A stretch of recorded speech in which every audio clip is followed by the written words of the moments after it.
Hey guys, it's me, Mike, coming to you from on a Saturday night. I had some family stuff to do today, so I didn't get a chance to work on any scenery this weekend. It's all right. So I had an idea for a new intermodal customer, and the railroad had been in negotiations with them.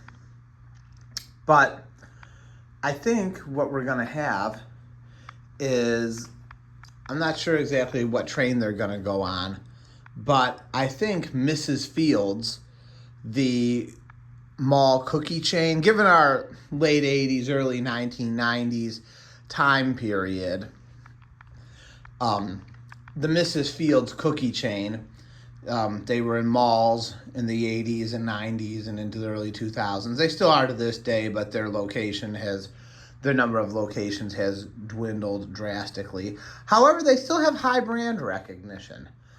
Company Man on YouTube actually just did a video about them, and it inspired me. I think we're going to add, and I might even try to give them markered equipment, meaning, their logo on a trailer. I'm going to figure out a way to do that. I think we're going to do, at least maybe one intermodal train is going to have a Mrs.Fields trailer on it. And with the idea being that they're going to ship their ingredients from Palo Alto, California via Union Pacific, interchange with Conrail in Chicago, most likely. Well, Palo Alto, California, I had a Union Pacific in my mind, but actually Santa Fe is the way. Have Santa Fe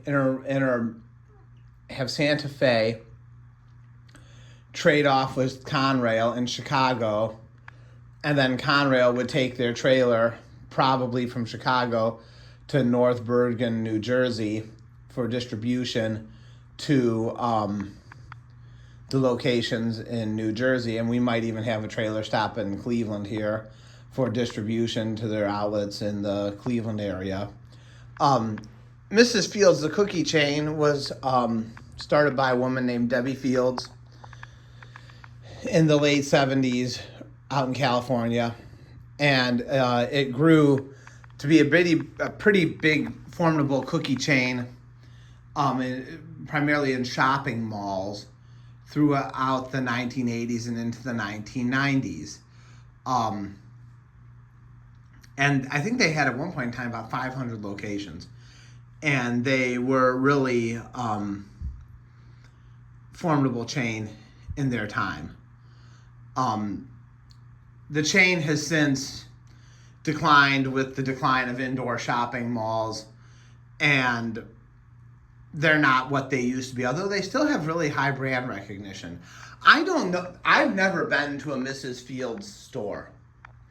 I've never had a cookie there. I suppose Great Northern Mall and probably South Park Mall in Cleveland at one point in time probably had Mrs.Fields in them, but I never have had their cookies or anything. But I would be interested in trying one now. I know for a fact Midway Mall in Elyria, Ohio had a Mrs.Fields in it. That mall is on its last leg. It is barely operating. But I think for our time period, Mrs.Fields would be a good customer. Now, granted, Mrs.Fields is not Merrick Pharmaceuticals, meaning the top railroad men in the company were not in negotiations. This was a more grassroots, ground level sales representative issue. What happened was the sales reps from Santa Fe called in the salespeople from Conrail Total Transportation, and Conrail told Mrs.Fields, look, we think intermodal trailers, have them go to our ramp or our intermodal stations on the East Coast, and our trucking operations will deliver them to the stores.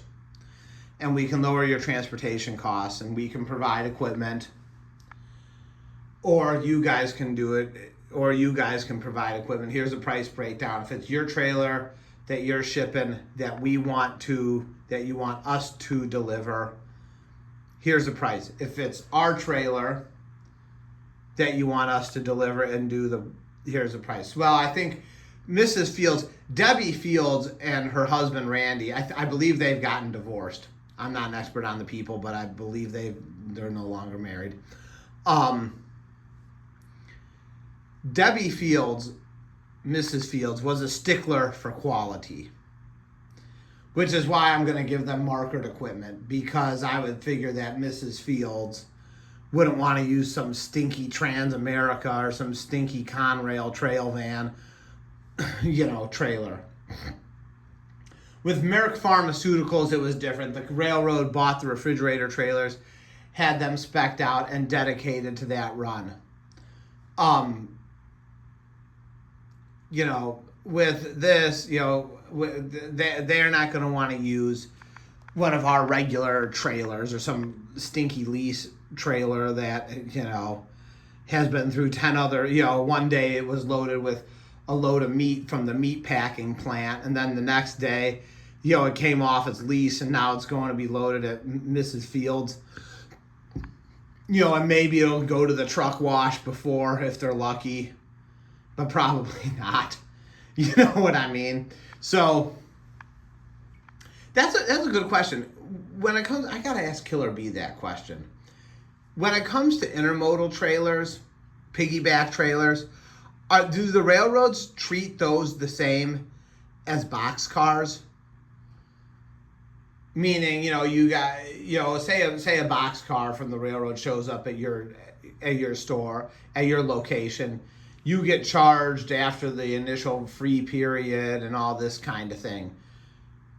Are intermodal trailers the same? I mean, are there fees? I mean, do the rules apply? Do the same rules apply to intermodal trailers, piggyback trailers? That's a good question. I have to ask that. But in this case, Mrs. Fields, they were sticklers for quality, so I'm gonna try to make a Mrs. Fields trailer. It's not gonna be anything beautiful, but I'm gonna try to make one because their logo's kind of cool and they have high brand recognition. All right, anyhow, this is a 7-minute random video about that. See you guys, bye.